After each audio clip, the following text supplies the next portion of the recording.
नमस्कार. हॅलो सह्याद्री या कार्यक्रमात मी पूनम चांदोरकर आपल्या सगळ्यांचं मनापासून स्वागत करते. मंडळी, खरेदी किंवा विक्री हा आपल्या प्रत्येकाच्याच आयुष्यातील दैनंदिन जीवनाचा एक अविभाज्य भाग झालेला आहे. आधी वस्तू खरेदी करायची म्हटल्यावर बाजारात जाण्यापूर्वी बँकेत जा, रांगा लावा, पैसे काढा, ती जोखीम सांभाळा आणि मग खरेदी करा, हे एवढे सोपस्कार केले जायचे. पण आता मात्र खरेदी किंवा विक्री करणं, बँकेतून पैसे काढणं, भरणं, नवीन अकाउंट ओपन करणं, ऑनलाईन शॉपिंग करणं, ह्या सगळ्या गोष्टी आपल्या हातात असलेल्या एका छोट्या यंत्राच्या द्वारे अर्थात मोबाईलद्वारे सहज आपण करत असतो. आणि हे सहज शक्य झालंय आपले माननीय पंतप्रधान यांच्यामुळे. 1 जुलै 2017 रोजी त्यांनी या डिजिटल अर्थव्यवस्थेची मुहूर्तमेढ रोवली आणि ऑक्टोबरचा हा दुसरा आठवड्यातला पहिला सोमवार हा नॅशनल ऑनलाईन बँकिंग डे म्हणून घोषित केलेला आहे. पण तरी अजून पूर्णपणे हे डिजिटल किंवा ऑनलाईन व्यवहार करताना आपण साशंक असतो. काय खबरदारी घेतली पाहिजे, कोणती काळजी घेतली पाहिजे, ह्या सगळ्या गोष्टींचा अभ्यास करणं खूप महत्त्वाचं आहे. आणि म्हणूनच आज आपण याच विषयावर चर्चा करणार आहोत. आजचा आपला विषय काय आहे ते बघूया. आजचा आपला विषय आहे राष्ट्रीय ऑनलाईन बँक दिन. राष्ट्रीय ऑनलाईन बँक दिन या निमित्ताने आजचा आपला स्पेशल कार्यक्रम आहे आणि आपण नेहमीच आपल्या इथे तज्ज्ञ आणि अनुभवी व्यक्तींना आमंत्रित करत असतो. आज आपल्याबरोबर आपल्या इथे आहेत अर्थतज्ञ श्री चंद्रशेखर ठाकूर. नमस्कार सर. नमस्कार. कार्यक्रमात तुमचं मनापासून स्वागत. धन्यवाद. सर, गेल्या 52 वर्षांपासून सर शेअर मार्केट या क्षेत्रात कार्यरत आहेत. 33 वर्ष बॉम्बे स्टॉक एक्सचेंज, त्याचप्रमाणे 18 वर्ष CDSL या ठिकाणी ते काम करत आहेत. 2006 मध्ये मराठी वृत्तपत्र लेखक संघाचा अर्थवेध हा पुरस्कार त्यांना मिळाला. अनेक वर्तमानपत्रांमधून ते स्तंभलेखनही करत असतात. भीमरूपी महामुद्रा डिजिटल माहितीचे 130 कार्यक्रम त्यांनी केलेले आहेत. असं एक बहुआयामी व्यक्तिमत्व आज आपल्याला तज्ज्ञ म्हणून लाभलेलं आहे. मी तर अनेक प्रश्न विचारणार आहे. तुमच्याही मनात अनेक प्रश्न असतील. प्रश्न विचारण्यासाठी आमचे दूरध्वनी क्रमांक असे आहेत 24900232. पुन्हा एकदा ऐका 24900232. मोबाईलवरून डायल करताना 022 हा एसटीडी कोड डायल करावा. आणखी एक नम्र विनंती, प्रश्न हे आजच्या आपल्या विषयाला अनुसरून असावेत आणि प्रश्न विचारताना आपल्या दूरध्वनी संचाचा आवाज थोडा कमी ठेवावा, जेणेकरून तुमचे प्रश्न सलग आमच्यापर्यंत पोहोचतील आणि आजच्या आपले जे तज्ज्ञ आहेत त्यांच्याकडून आपण जास्तीत जास्त मार्गदर्शन करून घेऊ. तर आजच्या आपल्या विषयाला सुरुवात करूया. आजचा आपला विषय आहे नॅशनल ऑनलाईन बँक डे आणि आपल्याबरोबर आहेत अर्थतज्ञ श्री चंद्रशेखर ठाकूर. सर, कार्यक्रमात पुन्हा एकदा स्वागत. धन्यवाद. खरं तर आजचा जो विषय आहे तो खरंच खूप छान आहे, कारण सगळे आम्ही आता इतकं सगळं ऑनलाईन डिजिटल शॉपिंग ह्या मोबाईलद्वारे रोजच्या रोज करत असतो, पण तरीही बऱ्याच गोष्टी अजून आम्हाला माहिती नसतात. आपण असं म्हणू शकतो की नोटबंदीनंतर debit card, credit card, digital आणि ऑनलाईन ह्या सगळ्याच माध्यमांमध्ये आता आपण वाढ झालेली आहे. म्हणजे बऱ्याच प्रमाणामध्ये ते होऊ लागलेले आहेत. पण तरीही तेवढं त्याचं प्रमाण झालंय का? आणि आपण जेव्हा म्हणतो की ऑनलाईन व्यवहार किंवा डिजिटल व्यवहार, ह्यात नक्की फरक काय, म्हणजे अगदी आपल्या सर्वसामान्य माणसालाही कळेल, काय सांगाल? आजच वृत्तपत्रामध्ये आलेलं आहे की 2020 साली जे व्यवहार डिजिटल झाले त्या व्यवहाराची एकूण रक्कम 3434 कोटी रुपये आहे. निश्चितपणे डिजिटलच्या व्यवहारामध्ये वाढ होते, प्रत्येक वर्षी वाढ होते. आज जे आले की दरवर्षी अधिकाधिक संख्येने वाढ होते, त्यामुळे निश्चितपणे समाधानकारक आहे. ऑनलाईनचा सोपा अर्थ असा आहे ना की जिथे आपली व्यक्तिगत उपस्थिती आवश्यक नाही ते ऑनलाईन. जसं आपण दुकानामध्ये जातो, वस्तू घेतो, म्हणजे प्रत्यक्ष आपण व्यक्तिशः जातो तिथे, ते ऑनलाईन नाही आहे. पण आपण घर बसल्या माल मागवतो, घर बसल्या पैसे त्यांना देत असतो, त्याला आपण म्हणतो की ऑनलाईन, की व्यक्तिगत आपली उपस्थिती नसते. आणि डिजिटल हे ना जी प्रणाली उपलब्ध असतात, हे ऑनलाईन व्यवहार करायला ज्या उपलब्ध असतात प्रणाली, त्या प्रणालीला आपण म्हणतो डिजिटल प्रणाली. त्यामध्ये अनेक प्रकार आहेत. त्याची POS यंत्र असतील, आपण भीमसारख्या ॲपनी पैसे देत असू किंवा बिलं आपण ऑनलाईन भरत असू, प्रणाली वेगळ्या आहेत, त्याला आपण म्हणतो डिजिटल प्रणाली.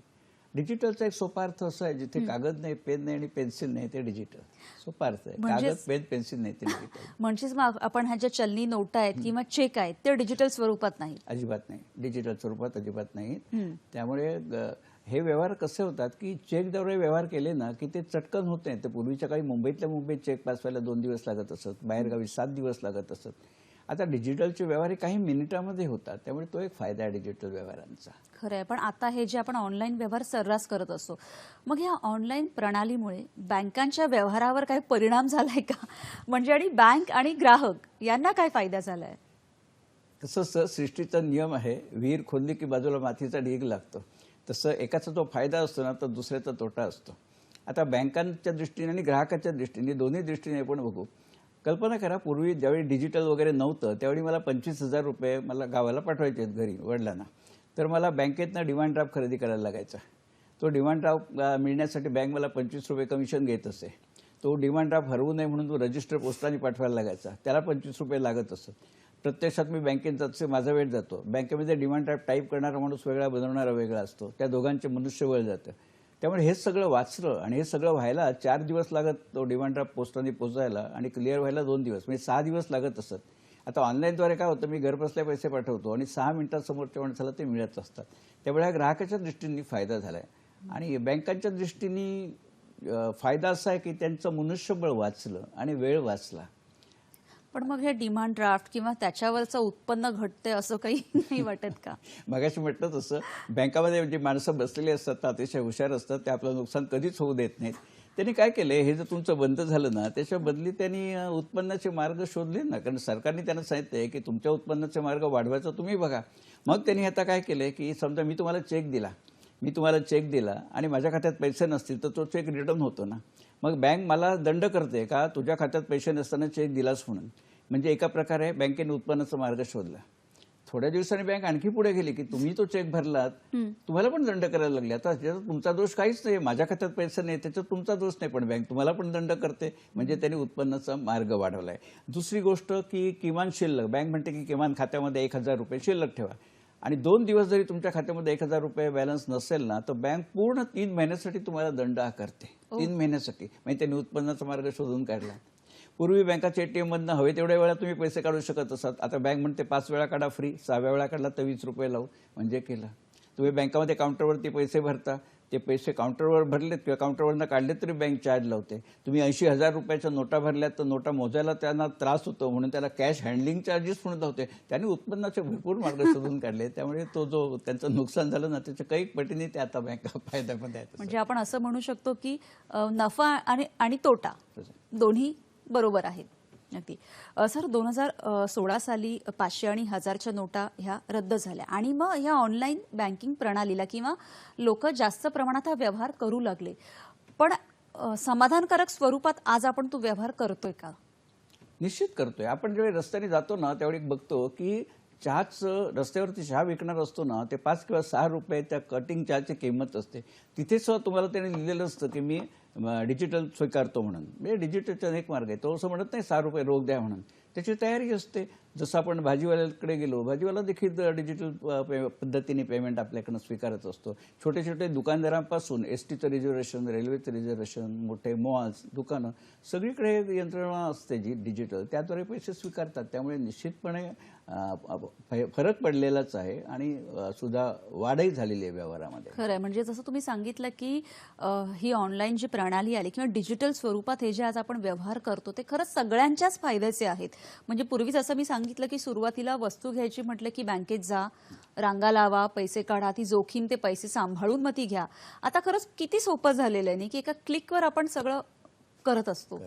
खूप सोपं खूप झालंय. फक्त कसं आहे की मानसिकता जी आहे ना, ती आता हळूहळू तयार व्हायला वेळ लागेल माणसांची. कारण वर्षानुवर्ष म्हणजे दशकानुदशकं आपण व्यवहार रोखीने करायला आम्हाला सवय जी झाली होती ना, ती थोडी सवय मोडायला थोडा वेळ लागणार. त्याची माणसाची मानसिकता असते. पण हळूहळू त्याचं महत्त्व लोकांना पटलंय.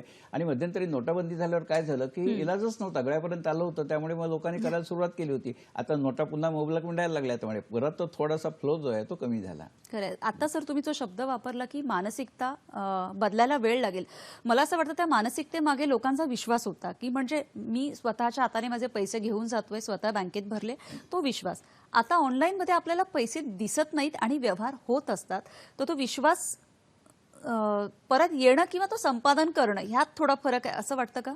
नाही, सध्याची परिस्थिती अशी आहे ना की पूर्वी विजेचं बिल आलं, फोनचं बिल आलं, गॅसचं बिल आलं की लोक बिल घेऊन त्याला चेक जोडत असत आणि ड्रॉप बॉक्समध्ये टाकत असत किंवा संबंधित कंपनीच्या काउंटरवर भरत असत. आता आपण बाहेर जाऊ शकत नाही, चेक संपला, चेक बुक देखील बँकेकडनं मिळत नाही कारण तिथे स्टाफ येत नाही. मग आपोआपच ही डिजिटल प्रणालीने हे बिलाचे पैसे द्यायचे ना ते आपोआपच ते माणसांना व्हायला लागले. त्यामुळे काही वेळा काय होतं, ती इष्टापत्ती म्हणतात तसं आहे की परिस्थिती अशी निर्माण झाल्यामुळे निश्चितपणे माणसं आता त्याला रुळली आहे तसं मला म्हणायला आणि आपलं शक्य होणार नाही. अगदी खरं. आणि आपलं सरकार सुद्धा लोकांनी जास्तीत जास्त ऑनलाईन व्यवहार करावेत यासाठी प्रयत्नशील आहे. वेगवेगळे कार्यक्रम राबवले जातात. मग लोकांना ह्याचं महत्व पटलंय का पूर्णपणे? नाही, पूर्णपणे नाही पटलं. कारण आजही जसं तुम्ही म्हणाल तसं सरकारने या सगळ्या बँका, सगळ्या आर्थिक संस्था त्यांना सांगितलंय की ह्याचा आर्थिक साक्षरता प्रसार करा. आपल्या देशामध्ये आर्थिक साक्षरता ही अतिशय नगण्य प्रमाणामध्ये आहे. त्यामुळे सरकारने सगळ्यांना सांगितलं की तुम्ही आर्थिक साक्षरता प्रचार करा. म्हणून आपण ह्या माध्यमातून बरेच कार्यक्रम करत असतो. पण अंशतः पटलं याच्यासाठी की आजही लोकांना मी ज्यावेळी विचारतो जाहीर सभामध्ये की हे डिजिटल व्यवहार का करायचे, तर 99% लोकांचं असं उत्तर असतं की नोटा मिळत नाहीत म्हणून डिजिटल व्यवहार करायचे. खरं नोटा मिळत नाही म्हणून डिजिटल व्यवहार करायचे हे एक छोटंसं कारण झालं. महत्वाचं कारण असं आहे की जास्तीत जास्त व्यवहार जर डिजिटल पद्धतीने झाले ना तर सरकारकडे तिजोरीमध्ये कराचा भरणा खूप होईल, प्रचंड प्रमाणामध्ये होईल. आज काय होतं, सरकारकडे पैसे नसल्यामुळे सरकार कोणाला तरी सांगतं हा रस्ता बांध, पूल बांध आणि पुढचा 28 वर्ष टोल वसूल कर. याचं कारण सरकारकडे पैसा नाहीये. जर सरकारकडे कराचा पैसा भरपूर प्रमाणात आला तर सरकार आपल्या खर्चाने विकासाची कामं करेल आणि मग टोल लावायची गरजच लागणार नाही. एक उदाहरण म्हणून सांगितलं. तर प्रचंड प्रमाणामध्ये कराचं उत्पन्न सरकारचं वाढणार आहे डिजिटल पद्धतीमुळे. ओके, म्हणजे जर आपण डिजिटली सगळे व्यवहार अगदी प्रामाणिकपणे सुरू केले आणि सगळ्यांनी सुरू केले जसं सरकारला अपेक्षित आहे, तर सरकारचंही कर म्हणजे जसं तुम्ही सांगितलं की सरकारच्याही तिजोरीत थोडा पैसा जमा होईल. मग अधिकाधिक लोकसंख्या म्हणजे कर आकारणीच्या जाळ्यात येतील असं आपण म्हणू शकतो का? हो. एक साधं उदाहरण घेतो, म्हणजे हजारो उदाहरण आहे, ते साधं उदाहरण घेतो. आपण जेव्हा प्रवासाला जातो ना त्यावेळी कुठच्या तरी धाब्यावरती आपण जेवायसाठी गाडी उभी करतो. तिथे आपण 4 माणसं असतील तर जेवायचं बिल सहज 500-600 रुपये असतं. पण ते 500-600 रुपये जेवायचं बिल झालेलं ना तो धाबावाला काय सांगतो की रोख द्या म्हणून. आणि त्यासाठी तो जो बिल देतो आपल्याला ना ते बिल म्हणजे काय असतं, कागदाचा कपटा असतो छोटा. त्या कागदाच्या कपट्याला कवडीची किंमत असत नाही, ते बिल नाही. तो त्याला बिल म्हणतो, आम्ही बिल समजून पैसे देतो. त्यांनी तर प्रॉपर ते बिल छापलं ना आणि आमच्याकडनं डिजिटल पेमेंट म्हणजे बँकेमध्ये सेट मी त्याचे पैसे क्रेडिट केले ना. आता होतं कसं, दिवसाकाठी मी आता धाब्यावाल्यांशी वैर नाहीये पण घडलेली गोष्ट सांगतो की जर 25 ते 30 हजार रुपये दिवसाला गल्ला जमा होतोय, 25 ते 30 हजार, तो कुठेही दिसत नाही कारण सगळे रोखीने व्यवहार केलेले आहेत. मग त्याच्यात त्यांनी समजा 25 रुपये पण कर भरला नाही ना तर सरकारकडे कराचं उत्पन्न जाणारे कुठून? आणि आज हजारो लाखो आस्थापनाचं हेच होतं. अगदी वडापावची गाडी जरी म्हटली ना, जिथे रोखीने व्यवहार होतात तिथे आता तुम्ही म्हणाल की मग ते कर भरत नाही, त्याला पुरावा काय? जर त्याला प्रामाणिकपणे कर भरायचा असताना तर त्याने कागदाचं चिटोरं दिलं नसतं, व्यवस्थित बिल छापलं असतं, जीएसटी नंबर घेतला टाकला असता, जीएसटी रजिस्ट्रेशन केलं असतं आणि त्यांनी ते सगळं रिटर्न भरलं असतं. आज तसं काहीच होत नाही. काही 100 रुपये कर भरायचं तर 5 रुपये भरला जातो. म्हणजे मग शेवटी होतं काय की ह्याच्यामध्ये सरकार इफेक्ट होतं. सरकारकडे पुरेशा प्रमाणामध्ये कर जात नाही. त्यामुळे डिजिटल करणं आवश्यक आहे. पण अडचण अशी होते की आपण प्रवासाला गेलेलो आहोत, तो म्हणतो नाही रोखच द्या म्हणून. काय करणार आपण, तिथे रस्त्यात तर भांडवू शकत नाही. त्यामुळे हळूहळू हे वाढणं आवश्यक आहे. शेवटी आपल्या सगळ्यांच्याच फायद्याचं. खरंच आहे. तुम्ही खूप छान असं उदाहरण देऊन आता सांगितलं सर की कारण काय होतं, सर्वसामान्य माणूस म्हणजे आपल्याला असं वाटतं की अरे आपण कर भरत नाहीये का, म्हणजे असं तुम्ही म्हणताय का? नाही, पण म्हणजे त्याच्यातही थोडा असमतोल आहे की कर भरणं आणि जसं तुम्ही सांगितलं की तो योग्य पद्धतीने कर भरणं, योग्य पद्धतीने आणि योग्य प्रमाणामध्ये योग्य पद्धतीने आणि योग्य प्रमाणामध्ये. आणि जसं आता तुम्ही बिलाचा एक मुद्दा सांगितला त्यावरून मला एक शंका विचारायची की बऱ्याचदा तुम्ही असं सांगितलं आत्ता की होतं असं की कुठल्याही कागदावर नुसतं काहीतरी खरडून आपल्याला एक बिल दिलं जातं.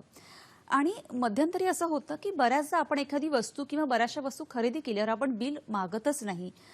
मेडिकल किंवा इथे सर्रास हे प्रकार होत असतात की या ठीक आहे नको मला बिल, तर त्याचा काही इफेक्ट होतो का, परिणाम होतो का? हा प्रश्न खूप चांगला आहे तुमचा. जाहीर कार्यक्रमामध्ये असे चांगले प्रश्न सारखे मी बक्षीस देतो आज ते शक्य नाहीये. अनेक वेळा होतं असं, समजा मला औषधं घ्यायची आहेत, एक 200 रुपयाची औषधं घेतली, बाहेर स्कूटर लावलेली असते, झटकन दुकानदाराला सांगतोय 200 रुपये घे, औषध दे, कारण भीती असते टोईंग व्हॅन असते ती म्हणजे स्कूटर उचलून नेल. आणि मी विचार करतो 200 रुपयाचं औषध घेतलं, बिल नाही घेतलं, नाही घेतलं, काय फरक पडतोय, कारण त्या बिलाची काय मला रिएम्बर्समेंट मिळणार नसते. पण होतं कसं, 200 रुपयाचं मी ज्यावेळी बिल घेतो दुकानदाराकडून ना, त्यावेळी उदाहरणार्थ त्यातले 184 रुपये समजा औषधाची किंमत असेल आणि 16 रुपये सरकारकडे कर जात असतो त्यातला. पण हे कधी बिल घेतलं नाही तर 184 रुपये दुकानदाराकडे राहतात आणि 16 रुपये पण दुकानदाराकडे राहतात, जे सरकारकडे जाणं अपेक्षित होतं. म्हणजे बिलाशिवाय आपण जे व्यवहार करतो ना, इतके दूरगामी परिणाम त्याचे होतात. आपल्याला ते गावी नसतं की आपण काय करून बसतो. त्यामुळे ग्राहक म्हणून आपली जबाबदारी आहे की द्यायचे पैसे असतील ना, भले आता रोख द्या, इलाज नाहीये, पण बिल व्यवस्थित घ्या, कागदाच्या चिठ्ठ्यावरती. खरंच हा मुद्दा खरंच खूप महत्वाचा आहे, कारण ही फार छोटीशी गोष्ट आहे आणि बऱ्याच सर्वसामान्य लोकांना असं वाटतं की काय झालं तर आम्ही बिल नाही घेतलं. त्याच्यावर आपण चर्चा करूयाच. मयूर शिंदे पुण्यावरून आपल्याशी बोलतात, त्यांचा आधी फोन घेऊया. नमस्कार मयूर, बोला. नमस्कार मयूर, तुमचा प्रश्न विचारा. माझा प्रश्न आहे की सर, ऑनलाईन व्यवहार करताना कुठली खबरदारी घ्यावी? नक्कीच, धन्यवाद मयूर. ऑनलाईन आता जो आपला कार्यक्रम आहे खरं तर त्याविषयी आपण बोलणारच आहोत, पण आता जस्ट तुमचा हा जो मुद्दा चालू होता बिलाचा, कारण जसं तुम्ही सांगितलं की कधी कधी बरीच लोक अशी दुकानात जातो आपण आणि असं वाटतं की त्या बिलाची गरज नाहीये, ती वस्तू काय मला बदलायची नाहीये म्हणून बिल कधी कधी घेतलं जात नाही किंवा कंटाळा केला जातो. आणि बऱ्याचदा मेडिकल शॉपवाले किंवा दुकानवालेही दुकानदारी बिल देत नाहीत, एक सवय लागून जाते, मागत नाहीयेत ना, तर ते सुद्धा आपला ग्राहक म्हणून आपल्याला खूप एक आपली जबाबदारी आहे. काय सांगाल सर? ग्राहक हा राजा आहे असं म्हटलं जातं आणि खरं आहे ते. मी जर आता माझं उदाहरण सांगतो, मी दुकानदाराकडे गेलो आणि त्यांनी सांगितलं बिल वगैरे नाही देत मी म्हणून, तर मी सांगतो ठीक आहे, त्याला नमस्कार करायचा आणि दुसऱ्या ठिकाणी मॉलमध्ये जाऊन मी घेईन. तिथे असं होत नाही ना, मॉलमध्ये 100% तुम्हाला बिल मिळतं. असं प्रत्येक ग्राहकाने केलं ना तर एक प्रकारे दडपण येतं दुकानदारांच्यावरती. पण आपण उदासीन असतो, कारण दुकान माझ्या जवळ असतं, मॉल थोडासा लांब असेल, पण तेवढी तयारी आपण दाखवली ना तर निश्चितपणे याच्यामध्ये शेवटी त्यांना पण व्यवसाय करायचा आहे ना. अगदी खरं आहे. आणि जसं मयूरचा जो प्रश्न होता आपले प्रेक्षक की काय खबरदारी आपल्याला घेतली पाहिजे? ऑनलाईन आपण ज्यावेळी करतो ना त्याच्यामध्ये अनेक प्रकार आहेत त्याचे, आपण सविस्तर तर इथे तेवढ्या वेळात सांगू शकत नाही. पण ऑनलाईन आपण पेमेंट करतो, POS यंत्र असतं त्याद्वारे करू शकतो, किंवा त्या संबंधित कंपनीचं ॲप डाउनलोड करून त्याद्वारे करू शकतो, किंवा त्यांच्या वेबसाईटला जाऊन पेमेंट करू शकतो. पण हे सगळं करताना ज्या विशिष्ट गोष्टी असतात ना, म्हणजे आपण कार्डाचा तपशील असतो किंवा कार्डाच्या मागचा पासवर्ड असतो, तर हे सगळं गुप्त ठेवणं आवश्यक आहे. अनेक वेळा काय होतं, आपण हे सगळं करत असतो कुठे सायबर कॅफेमध्ये जाऊन.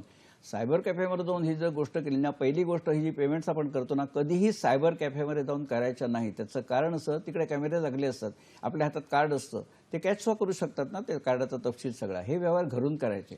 अनेक लोकांचं कसं असतं, रेल्वे स्टेशनवरती फुकट वायफाय मिळतं म्हणून तिकडे जाऊन आर्थिक व्यवहार करतात. साफ चूक आहे. फुकट मिळतं म्हणून पब्लिक वायफायवरून कधीही आर्थिक व्यवहार करायचे नाहीत. भले मोबाईल डेटा जाऊ देत माझा, पण मी माझ्या घरी बसून माझ्या मोबाईल डेटावरून व्यवहार करायला पाहिजे. कारण काय होतं, पब्लिक डोमेनमध्ये कोणीही ते तुमचं कॅच करू शकतो ना. आजकाल गोष्ट फार कठीण नाही राहिली अशी की मला असं वाटतं खूप महत्वाची अशी गोष्ट आहे की खूप कुठे छोटी फुकट आपल्याला असं मिळालं म्हणून काय वाटतं. वापरायचं, ती गाणी आहे का तुम्ही फुकट मिळतं म्हणून, पण आर्थिक व्यवहार कधी नाही करायचे.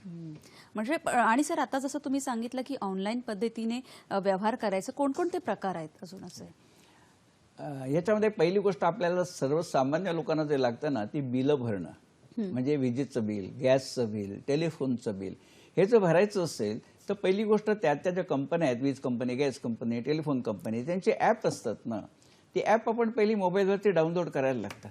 ती ॲप डाउनलोड करताना ना एकदाच सगळी माहिती द्यायची असते. म्हणजे आता मी गॅस ग्राहक आहे तर माझा ग्राहक क्रमांक असतो, माझा मोबाईल नंबर, माझा ईमेल ID, माझा बँकेचा तपशील, हा सगळा एकदा त्याच्यात भरला ना की पुढच्या वेळी ज्यावेळी मला बिल येईल पुढच्या महिन्याला, त्यावेळी फक्त मी त्या ॲपला क्लिक केलं की बिलाची रक्कम भरेन. मग मला एक पासवर्ड येतो बँकेकडनं पासवर्ड येतो, कारण हा व्यवहार मी माझ्या मोबाईलवरून करतोय. माझा मोबाईल दुसऱ्या कोणाकडे असेल तर काय होईल, तर मला मोबाईलवरती पासवर्ड येतो बँकेकडनं. तो OTP असतो, त्याला OTP म्हणतात. OTP म्हणजे वन टाइम पासवर्ड. तो साधारणपणे 10 मिनिटं व्हॅलिड असतो. तुम्ही 10 मिनिटं काही ॲक्शन घेतली नाहीत ना तर तो अदृश्य होणार, पुन्हा मागायला लागतो. तर अशा प्रकारे तो वन टाइम पासवर्ड आला की तो त्याच्यामध्ये टाकला ना की मग तुमच्या बिलाची रक्कम जी आहे ती तुमच्या बँक खात्यातनं कमी होते आणि समोर जी गॅस कंपनी, वीज कंपनी जी काय असेल ती त्यांच्या बँक खात्यामध्ये जमा होते. हे आपण मोबाईल ॲपद्वारे करू शकतो. आणि या सगळ्यांचीच ॲप आहेत, मोबाईल गॅस कंपनी असेल किंवा दुसरी कुठची संस्था असेल, ॲपद्वारे आपण करू शकतो. अगदी खरं. आणि दुसरी अजून एक पद्धत आहे, आणि बऱ्याच काय खबरदारी आणि काय काळजी घेतली पाहिजे या सगळ्यांविषयी आपण चर्चा करणार आहोत. आता घेऊ एक छोटीशी विश्रांती.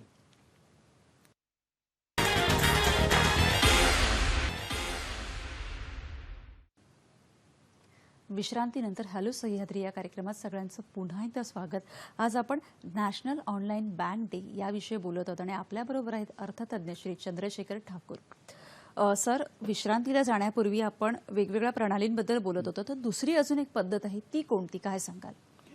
मोबाईल ॲप ही एक पद्धत झाली आपण बघितली. दुसरी पद्धत म्हणजे आपल्याकडे लॅपटॉप असतो घरी किंवा PC असतो, त्याद्वारे पण आपण करू शकतो. अनेक लोकांना काय होतं, मोबाईल हा तेवढा सुलभ वाटत नाही, कारण त्यातली अक्षरं लहान असतात, कीबोर्ड लहान असतो. मग त्यांना लॅपटॉप किंवा PC तुलनात्मकरित्या अधिक सोयीचा वाटतो, कारण त्याचा टाईप मोठा असतो, त्याची कीबोर्ड मोठा असतो. त्याद्वारे करायचं पण सोपं आहे. काय करायचं, जे गॅस कंपनी, वीज कंपनी, फोन कंपनी, त्यांच्या प्रत्येकाच्या वेबसाईट्स असतात ना. आता त्यांच्या वेबसाईटचा पत्ता असतो ना, तो बिलावर लिहिलेला असतो, जसं www.mahanagargas.com. तर त्याच्यावरती आपण इंटरनेटला गेलं ना की होम पेजवर, सर्वसाधारणपणे होम पेजवरती ह्या बिलासंबंधी एक आयकॉन असतो आणि तो आपल्याला समजणाऱ्या भाषेत असतो, म्हणजे बिल पेमेंट किंवा ऑनलाईन पे वगैरे समजण्यासारखं असतं. त्याच्यावर क्लिक केलं ना मग तो तपशील विचारतो, तुमचा ग्राहक क्रमांक काय, तुमचा कार्ड नंबर काय, कार्डाची एक्सपायरी डेट काय आहे, कार्डाचा CVV कोड काय, तो मागच्या बाजूला लिहिलेला असतो कार्डाच्या. ती सगळा तपशील भरला ना की परत तेच बँकेकडनं आपल्याला OTP येतो, वन टाईम पासवर्ड, तो तिथे खाली टाईप करायचा आणि सबमिट म्हटलं, सबमिट असेल, सरेंडर, ओके असेल, काही समर्पक शब्द असतो की मग आपल्या बँकेच्या खात्यातनं तेवढे पैसे वजा होतात आणि त्या कंपनीच्या खात्यामध्ये जमा होतात. हे दोन्ही प्रकार आहेत. आपल्याला जो सोयीचा वाटतो तो आपण करावा. पण मग मला असं विचारायचं की या दोन प्रकारांमध्ये फरक काय आहे? फरक काही नाही, तत्व दोघांचं तेच आहे. कोणाला हे सोयीचं वाटतं, कोणाला ते सोयीचं वाटतं. काळी पिवळी टॅक्सी किंवा ओला, ह्याचा जो फरक आहे ना, शेवटी आपला हेतू तोच आहे की प्रवास करणं. ओके. पण मग आता हे डिजिटल जे व्यवहार आपण करत असतो, त्या डिजिटल व्यवहारामध्ये फसवणूक झाल्याच्या अनेक बातम्या हल्ली आपण वर्तमानपत्रातून वाचत असतो किंवा आपल्या जवळच्या मित्रमैत्रिणींकडूनही ऐकत असतो. का होतं हे? का होते ही फसवणूक? अनेक वेळा काय होतं की कदाचित शब्द लोकांना आवडणार नाही, पण गलथानपणा हा जो शब्द आहे ना, तो अनेक वेळा कारणीभूत होतो. म्हणजे 98% जे व्यवहार असतात ना, जे अशा केसेस असतात, ते आपल्या गलथानपणामुळे होत असतात. आपण योग्य ती काळजी घेत नाही.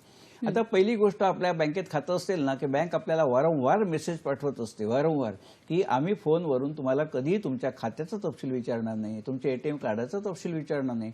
तरी देखील भल्या दुपारी कोणतरी फोन करतो, मी या बँकेतून बोलतोय, तुमचं कार्डाचं एक्सपायर डेट आहे, कार्डाचा नंबर द्या. आम्ही का द्यावा हो, एवढं बँक सांगत असते ना. त्यामुळे अशा प्रकारे आम्हीच आमंत्रण देतोच या सगळ्या गोष्टींसाठी.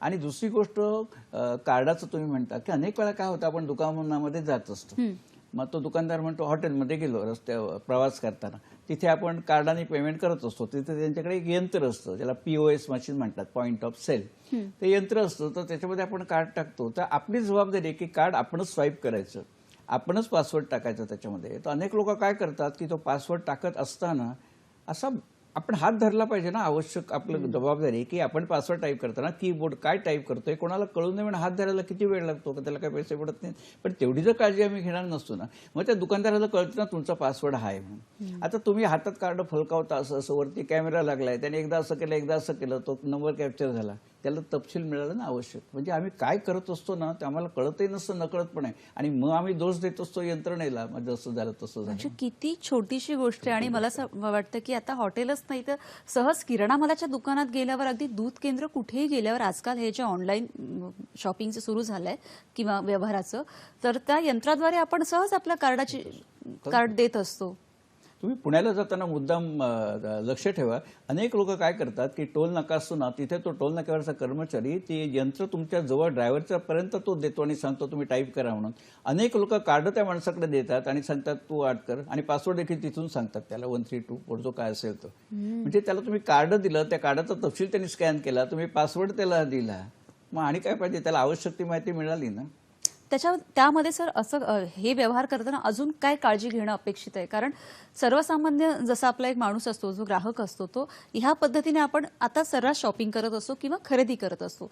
तर हे झालं. आणि जसं तुम्ही सांगितलं की हात ठेवणं, त्याच्यामध्येही लोकांना असं वाटतं की कोण बघतंय किंवा हा माझा आहे पासवर्ड, मी कार्ड परत घेतोय. खूप अशा छोट्या छोट्या गोष्टी असतात. अजून काय खबरदारी घेणं अपेक्षित आहे? पहिली गोष्ट, काय होतं हे जे असतं ना, ती जर मानसिकता असेल तर जे काय होईल त्याची जबाबदारी आणि त्याची किंमत मोजायची आपल्याला तयारी पाहिजे. त्यामुळे ही जी मानसिकता साफ चुकीची आहे. काही नाही, बरंच काही होऊ शकतं, कारण आपणच हुशार असतो नाही, चोर आपल्यापेक्षा जास्त हुशार असतात. आणि ऑनलाईन करताना दुसरी गोष्ट अनेक वेळा काय होतं की कुठून तरी आपल्याला लिंक येत असते व्हॉट्सअपवरती, ह्या लिंकवर क्लिक करा. आता माझ्या एका मित्राला आलं होतं की तुझा इन्शुरन्सचा प्रीमियम भरायचा तडीव आहे, तर ह्या लिंकवर क्लिक कर. आता पहिली गोष्ट अशी, योगायोगाने त्याच्याकडे मोटरसायकल होती, इन्शुरन्सचा प्रीमियम त्या महिन्यामध्ये होता, पण त्या मेसेजमध्ये जे लिंक होती ना, त्या लिंकवर त्यांनी क्लिक केलं, ती लिंक त्या इन्शुरन्स कंपनीची वेबसाईटच नव्हती, दुसरीच कोणती तरी होती. मग मला एवढं ज्ञान पाहिजे, जर समजा उदाहरणार्थ इन्शुरन्स कंपनी आहे तर त्यांच्या वेबसाईटवर जाऊन, गुगलवर जाऊन बघायला पाहिजे ना त्यांची नक्की अधिकृत वेबसाईट कुठची आहे म्हणून. केवळ व्हॉट्सअपवरती मेसेज आला आणि तिथे लिंक दिल्यावरती अनेक लोकांचं असतं दिसली लिंक की जसा एखादा क्रिकेटपटू असतो, आला चेंडू की मार सिक्सर, तशी दिसली लिंक की कर क्लिक. असं नाही करू, लिंकवर कधी क्लिक करायची नाही, पण टाईप करायचं. एका बँकेचं असं झालं होतं, xyzbank.com, तर BANK च्या ऐवजी त्यांनी बनावट वेबसाईट बनवली, BNAK. एका अक्षराचा फरक आहे. किती आपण ते, कारण काय झालं, त्यांनी लिंक पाठवली, मी क्लिक केली, मी जर टाईप केलं असं xyzbank.com, थोडा मेहनत लागली असती. त्यामुळे लिंक आली की क्लिक करणं हे अतिशय चुकीचं आहे आणि अनेक लोक तिथेच फसत असतात. बातम्या अर्धसत्य असतं, बातम्या पुरे असत नाही. कारण काय होतं की रिपोर्टिंग करणं आणि पत्रकार असणं ह्याच्यामध्ये फरक आहे. तर रिपोर्टिंग असतं, खरी पत्रकारिता ती असत नाही. त्यामुळे अनेक वेळा अर्धसत्य असतं. मुद्देसूद असे आम्हाला उदाहरण दिलेलं आहे. आणि मला म्हणायचं की जसं आता तुम्ही सांगितलं की व्हॉट्सअपवर लिंक येते, त्याचप्रमाणे बऱ्याचदा आपल्याला मेल येत असतात आणि सांगितलं जातं की तुम्हाला हे बक्षीस मिळालंय, की तुम्ही ही रक्कम जिंकलात, आणि अगदी मोहापुटी आपल्याला माहीत असतं की काही मिळालेलं नाही, तरीही आपण काय आहे क्युरिओसिटी म्हणून तिथे क्लिक करतो. तर त्याचा काय परिणाम होतो? कसं आहे, पहिली गोष्ट, या जगामध्ये कोणी कोणाला काही फुकट देत नाही, भाऊ भावाला देखील फुकट देत नाही. दुसरी गोष्ट, आपल्यावर संस्कार केलेले असतात की फुकट कोणाचं काय घेऊ नये, मेहनतीचं आहे आपलं, ते लक्षात ठेवावं ना, की कोणीतरी सांगतो बक्षीस देतो म्हणून. परत नाशिकला असं झालं, त्याला मेसेज आला की तुला $16 लाख बक्षीस आम्ही देतो, मी ऑस्ट्रेलियातून बोलतोय म्हणून. आणि $16 लाख म्हणजे भारतीय चलनामध्ये 12 कोटी रुपये होतात. आता 12 कोटी रुपये ऑस्ट्रेलियाचा मनुष्य मला का देईल मला सांगा. पण त्या माणसाला मेसेज आला, त्यांनी त्याच्यावर विश्वास ठेवला आणि त्या बक्षीस देणाऱ्यांनी सांगितलं की हे 12 कोटी रुपये तुमच्या खात्यात जमा होणार आहेत, त्यासाठी 7 लाख रुपये भारत सरकार टॅक्स लावणार आहे, ते तुम्ही भरा आमच्या खात्यामध्ये आणि मग तुम्हाला देईन म्हणून. आणि त्या माणसाने 7 लाख रुपये त्यांनी सांगितलेल्या अकाउंटमध्ये भरले. नंतर मी एकदा नाशिकला गेलो होतो, ते ग्रस्त मला भेटायला आले व्याख्यानामध्ये. मी त्यांना म्हटलं, हो तुमच्या जागी मी असतो तर पहिली गोष्ट असा विचार केला असता की मी नाशिकमध्ये, तो मनुष्य ऑस्ट्रेलियामध्ये, त्याला दुसरा त्याचा का नातू भाचा पुतण्या कोणी भेटलं नाही, मलाच का शोधत येईल तो 7 समुद्रापलीकडे. दुसरी गोष्ट की 12 कोटी रुपये देणार ना, मग 7 लाख कापून घे ना, 11 कोटी 93 लाख दे, साधा विषय. पण अशा सर खूप केसेस झालेले आहेत आपल्या इथे. कसं होतं की आधी बुद्धी जाते आणि मग भांडवल जातं, असं समर्थ रामदास स्वामींनी सांगितले तसं. आणि हे मी तुम्हाला उदाहरण सांगतो, हे ग्रस्त वकील आहेत आणि त्यांनी ही केस फेसबुकवर टाकली होती. पहिली गोष्ट तरी टाकून दे ना लोकांना, आणि प्रदर्शन कशाला पाहिजे. म्हणजे सर किती महत्वाची गोष्ट आहे बघा, जर एक वकील लोभ होतो व्यक्ती लोकांना. आणि एक शिकलेली व्यक्ती जर याला बळी पडू शकते, तर सर्वसामान्य जनतेला आपण खरंच आपल्या कार्यक्रमाद्वारे ही माहिती, साक्षरतेची माहिती पोहोचवणं खरंच खूप गरजेचं आहे आणि ती आज तुमच्याद्वारे आमच्या सगळ्यांपर्यंत येत आहे. सर, तुम्ही भीमरूपी महारुद्रा या डिजिटल माध्यमाचे 130 कार्यक्रम घेतले, भारत सरकारचा ॲप आहे, त्याविषयी आम्हाला सांगा. फक्त वाईट वाटून घेऊ नका, मी थोडीशी सुधारणा करतो. त्या कार्यक्रमाचं नाव भीमरूपी महारुद्रा नसून भीमरूपी महामुद्रा, मुद्रा म्हणजे चलन. आणि हे मला सकाळच्या संपादकांनी सांगितलं ना की मुद्रा म्हणजे चलन. भीम हे ॲप आहे, भारत सरकारने ते रिलीज केले, आपल्या पंतप्रधानांनी रिलीज केले ते, आणि त्याद्वारे आपण व्यवहार करतो. आणि ते कसे करायचे, ते इन्स्टॉल कसं करायचं, त्यासाठी हा कार्यक्रम असतो, जो आपण ह्या वाहिनीवरून पण केला होता. तर त्याद्वारे आपण पेमेंट करू शकतो. आता मी म्हटलं वीज, गॅस, फोन, त्याची पेमेंट आपण भीमाद्वारे करू शकतो. अधिक आपण दुकानामध्ये व्यवहार करतो, खरेदी विक्री करतो, अगदी भाजी घेतली जरी 25 रुपयाची तरी भीम ॲपद्वारे आपण त्याला देऊ शकतो. कसे व्यक्तीलाही आपण पैसे देऊ शकतो. त्यामुळे सगळीकडे आपण त्याचा वापर करू शकतो. आणि ते सरकारी ॲप आहे, निश्चितपणे सरकारी ॲप आहे ते. त्याचा अर्थ आहे भीम, भारत इंटरफेस फॉर मनी. म्हणजे आपण सिक्युअर ॲप जे म्हणतो तसं आपलं भीम ॲप आहे. हे एकमेव सिक्युअर असं मी म्हणणार नाही, कारण कसं जी पूर्तता असते ना कायदेशीर, ती सगळ्यांनी केलेली असते. पण शेवटी आपण म्हणतो ना की सरकारने केलेलं, मी त्याच्यावरती जास्त विश्वास ठेवणार ना. पण मग त्या ॲपचा वापर आपण कसा केला पाहिजे? भीम ॲप हल्ली ना, ॲप डाउनलोड कसं करायचं कोणाला सांगायची गरज नसते, कारण कुठचंही ॲप 2 मिनिटांमध्ये डाउनलोड होत असतं. तसंच भीम आहे. पण गुगलला गेलं ना की प्ले स्टोअरमध्ये, आपल्या मोबाईलवर गेलं की प्ले स्टोअरमध्ये गेलं की BHIM अक्षर टाईप करायचं की 2 मिनिटामध्ये ते इन्स्टॉल होतं आपल्या याच्यावरती. मग एकदा त्याला आपला कार्ड नंबर वगैरे सांगायचा, कारण कसं होतं, माझी 5 बँकेमध्ये अकाउंट असतील, 10 बँकेत अकाउंट असतील, पण भीमाला काय माहिती माझ्या कुठच्या बँकेतनं पैसे जायला पाहिजेत ते. मग मी काय करतो, माझ्याकडे ATM कार्ड असतं ना, त्याचे शेवटचे 6 आकडे असतात, ते शेवटचे 6 आकडे तिथे टाईप करायचे. त्याच्यावरती एक्सपायरी डेट कार्डावरती असते ती टाईप करायची. कार्डाच्या मागच्या बाजूला CVV कोड असतो तो टाईप करायचा, की भीमाला समजलं की ह्याच्यापुढे ठाकूरांच्या ह्या बँकेतल्या ह्या अकाउंटला डेबिट करायचे, बाकीच्या अकाउंटला तो हात लावायचा नाही. आणि मग वापरणं तेवढं सोपं असतं. अतिशय सोपं आहे. कारण काय होतं की जसं मगाशी आपण सांगितलं की अगदी भाजीवाला चहावाला आता प्रत्येक जण हे ऑनलाईन डिजिटल माध्यम वापरू लागलेलं आहे. पण असे वेगवेगळे बरेच ॲप आहेत, पण अजूनही भीम ॲप त्याचा खूप प्रसार आणि प्रचार होणं सर तेवढंच गरजेचं आहे. म्हणजे हे ॲपही वापरणं तितकं सोपं आहे आणि चांगलं आहे. कसं असतं, बोलणाऱ्याची बोरं देखील विकली जातात अशी म्हण आहे.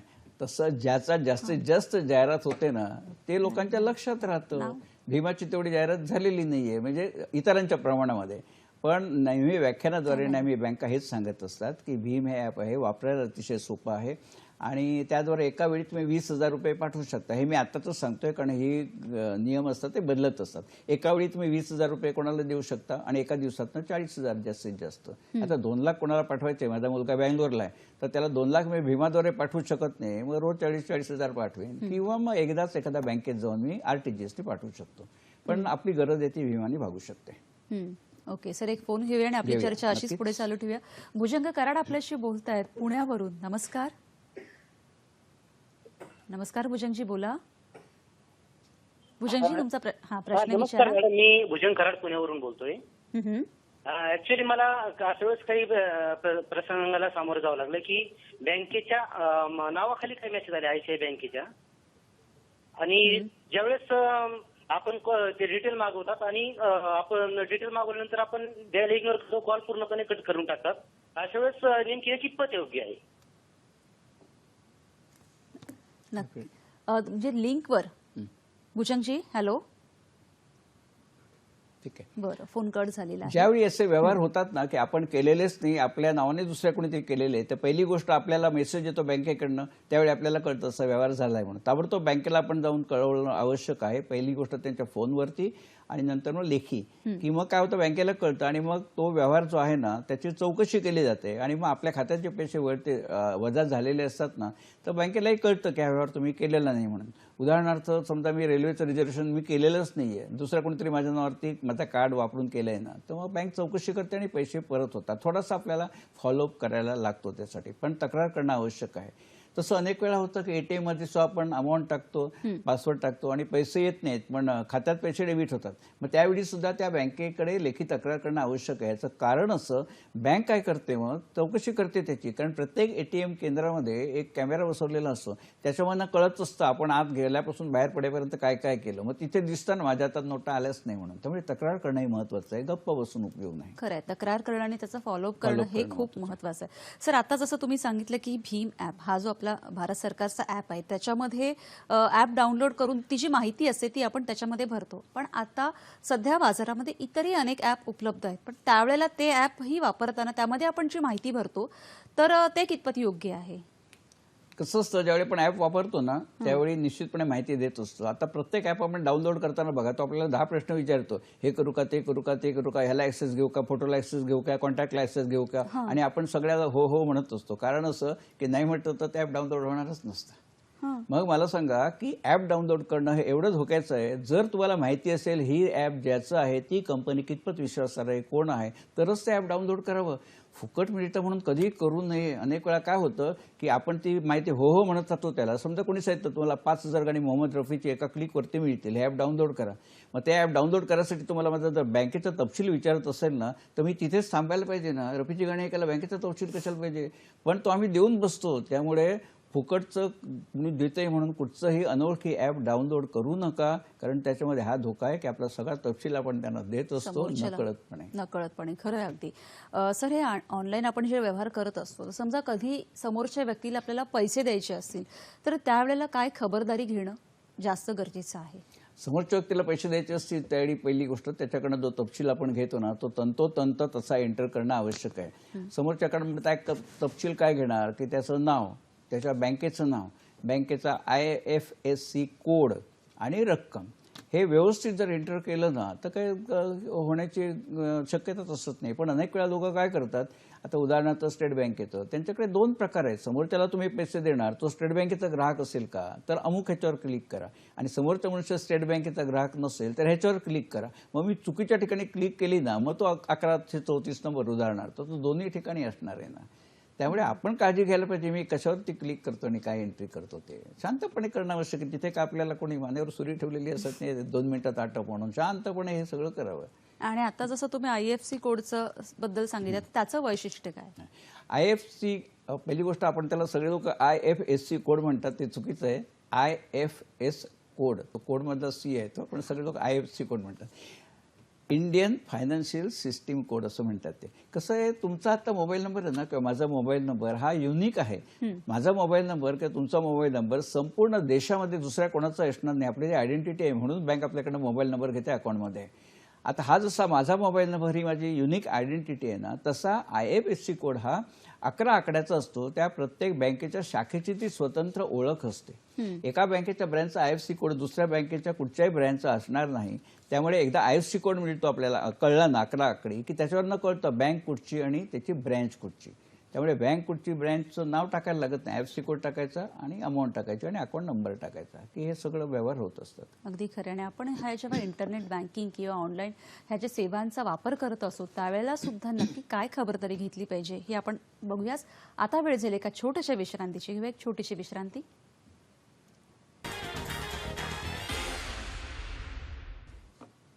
विश्रांतीनंतर सगळ्यांचं पुन्हा एकदा स्वागत. आज नॅशनल ऑनलाईन बँक दिनानिमित्त आपली चर्चा सुरू आहे आणि आपल्याला मार्गदर्शन करत आहेत श्री चंद्रशेखर ठाकूर सर.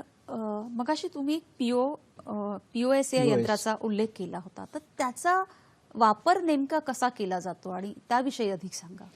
POS अर्थ पॉइंट ऑफ सेल. हे यंत्र असताना ते दुकानदारांना, म्हणजे कुठल्या दुकानदार असो, व्यावसायिक असो, त्यांच्या बँकेने बसवून दिलेलं असतं त्यांच्या व्यवसायाच्या ठिकाणी.